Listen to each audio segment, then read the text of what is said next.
আজকে আমরা যে ঘটনাটা নিয়ে কথা বলবো সেটা বাংলাদেশের নাটোরের এক ব্যক্তির নিজের মুখে বলা এক হাড়হিম করা অভিজ্ঞতা।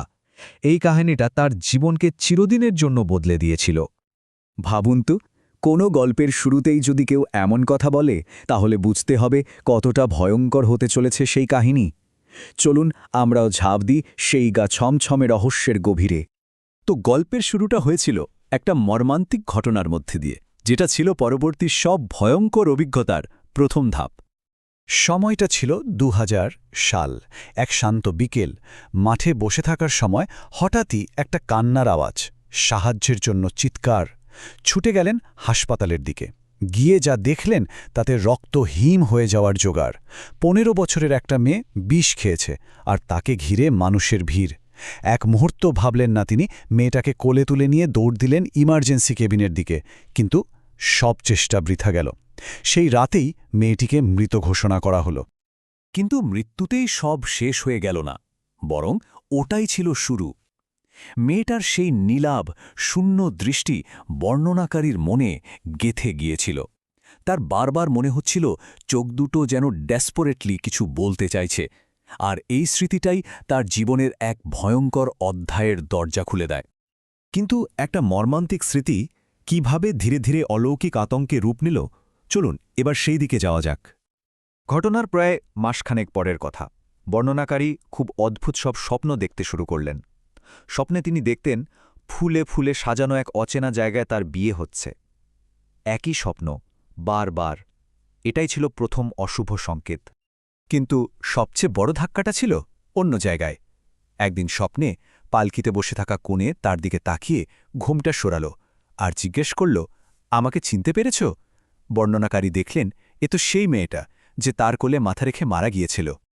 ব্যাপারটা আর শুধু স্বপ্নে আটকে থাকল না, এবার অলৌকিক ঘটনাগুলো বাস্তবেও ঘটতে শুরু করল। ঘুম ভাঙার পর তিনি দেখতেন পুরো ঘরটা একটা অদ্ভুত ফুলের গন্ধে ভরে আছে। ঘুম থেকে উঠলে তার জামাকাপড় থেকে পোলাওয়ের গন্ধ আসত। ভাবা যায়, তার মাও ব্যাপারটা খেয়াল করেন, এমনকি বাড়ির লোকেরা তাকে ঘুমের মধ্যে কারোর সাথে কথা বলতে শুনত।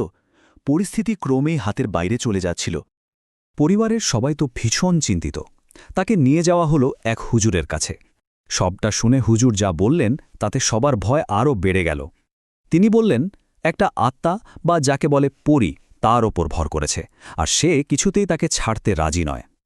এর থেকে বাঁচার উপায় হিসাবে হুজুর তাকে একটা তাবিজ দিলেন, আর খুব কড়াভাবে হুঁশিয়ার করে দিলেন এই তাবিজ যেন কোনোদিন কোনো অবস্থাতেই শরীর থেকে আলাদা না হয়, কারণ এটাই তার একমাত্র রক্ষা কবচ।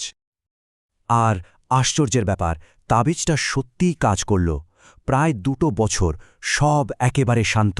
সেই ভয়ঙ্কর স্বপ্নগুলো আর ফিরে আসেনি। বর্ণনাকারীও ধীরে ধীরে স্বাভাবিক জীবনে ফিরছিলেন। মনে হচ্ছিল দুঃস্বপ্নটা হয়তো শেষ হয়েছে। কিন্তু এই শান্তিটা বেশি দিন টিকল না।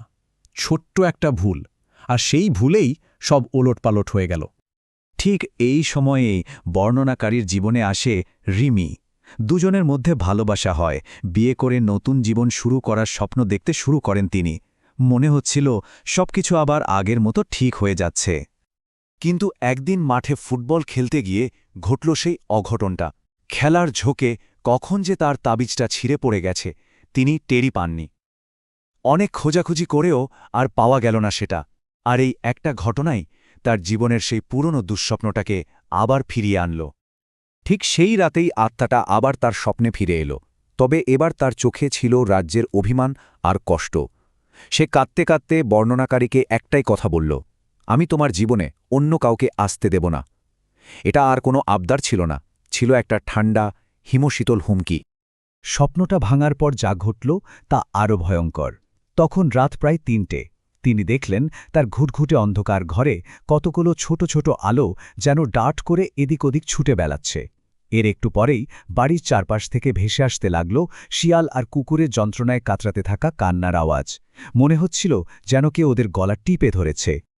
সকাল হতেই একটা ফোন এলো, আর ফোনের ওপার থেকে ভেসে এলো সেই খবরটা। রিমি গতরাতে একটি ভয়ঙ্কর সড়ক দুর্ঘটনায় মারা গেছে। আত্মাটা সেই প্রতিশোধের হুমকি এভাবেই সত্যি হয়ে গেল। বর্ণনাকারী যেন এক মুহূর্তে পাথর হয়ে গেলেন। এই ভয়াবহ ঘটনার পর গল্পটা শেষের দিকে এগোয়, কিন্তু প্রশ্ন হল, শান্তি কি আদৌ ফিরেছিল? রিমির মৃত্যুর পর দিশেহারা বর্ণনাকারী আবার সেই হুজুরের কাছেই ছুটে যান। তিনি তাকে আরেকটা তাবিজ দেন।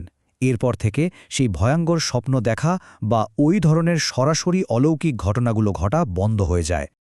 কিন্তু উপদ্রব বন্ধ হলেও গল্পটা এখানেই শেষ হয়নি। বর্ণনাকারী বলেন, তিনি আজও মেয়েটার উপস্থিতি টের পান। গভীর রাতে মাঝে মাঝে তার মনে হয় কেউ যেন তার খাটের পাশে এসে দাঁড়িয়েছে।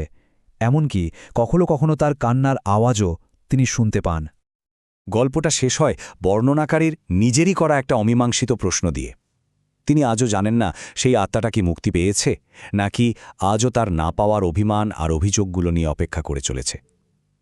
এই প্রশ্নটাই হয়তো এই কাহিনীকে চিরদিনের জন্য অসমাপ্ত আর রহস্যময় করে রেখেছে।